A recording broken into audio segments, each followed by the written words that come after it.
ADM Naveen ബാബുവിന്റെ മരണത്തിൽ CBI അന്വേഷണത്തെ എതിർത്ത് സർക്കാർ ഹൈക്കോടതിയിൽ. അന്വേഷണം CBIക്ക് കൈമാറാൻ തയ്യാറല്ലെന്ന് സംസ്ഥാന സർക്കാർ കോടതിയെ അറിയിച്ചു. സംസ്ഥാന സർക്കാർ നൽകുന്ന സത്യവാങ്മൂലം പരിശോധിച്ച് CBI വിശദമായ മറുപടി 12-ന് നൽകും.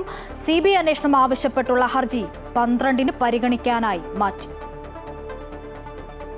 ADM നവീൻ ബാബുവിന്റെ മരണത്തിൽ പ്രത്യേക അന്വേഷണ സംഘത്തിന്റെ അന്വേഷണം ശരിയല്ല എന്ന് ബോധ്യപ്പെട്ട ശേഷമാണ് ഹർജി നൽകിയതെന്ന് നവീൻ ബാബുവിന്റെ കുടുംബം ഹൈക്കോടതിയെ അറിയിച്ചു. എന്നാൽ CBI അന്വേഷണം ആവശ്യമില്ലെന്നാണ് സംസ്ഥാന സർക്കാരിന്റെ നിലപാട്.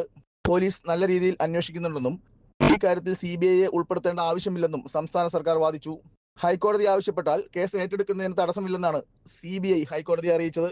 ശരിയായ ദിശയിലാണോ അന്വേഷണം പോകുന്നതെന്നാണ് പരിശോധിക്കുന്നതെന്ന് കോടതി പറഞ്ഞു. ഇതുവരെയുള്ള അന്വേഷണ റിപ്പോർട്ടും കേസ് ഡയറിയും കോടതി പരിശോധിക്കുന്നുണ്ട്. രാഷ്ട്രീയ താൽപര്യം കൊണ്ട് മാത്രം അന്വേഷണം CBIയെ ഏൽപ്പിക്കേണ്ട ആവശ്യമില്ലെന്നും കോടതി അഭിപ്രായപ്പെട്ടു. പ്രതിയുടെ രാഷ്ട്രീയ ബന്ധം മൂലം അന്വേഷണം തടസ്സപ്പെടുന്നതായി എന്തെങ്കിലും തെളിവുകളുണ്ടോ എന്ന് ഹർജിക്കാരിയോട് കോടതി ചോദിച്ചു. ഉന്നത ഉദ്യോഗസ്ഥന്റെ കീഴിൽ അന്വേഷണം നടത്തിയാൽ മതിയോ എന്നും കോടതി ആരാഞ്ഞു. എന്നാൽ ഭരണകക്ഷിയുടെ കീഴിലുള്ള അന്വേഷണം തൃപ്തികരമല്ലെന്ന് ഹർജിക്കാരി കോടതിയെ അറിയിച്ചു. സംസ്ഥാന സർക്കാരും CBIയും ഈ മാസം 12-ന് മുമ്പ് മറുപടി നൽകും. സംസ്ഥാന സർക്കാരിന്റെ മറുപടിയും കേസ് ഡയറിയും പരിശോധിച്ച ശേഷം ഹൈക്കോടതി വിശദമായ വാദം കേട്ട് തീരുമാനമെടുക്കും. അമൃത ന്യൂസ്, കൊച്ചി.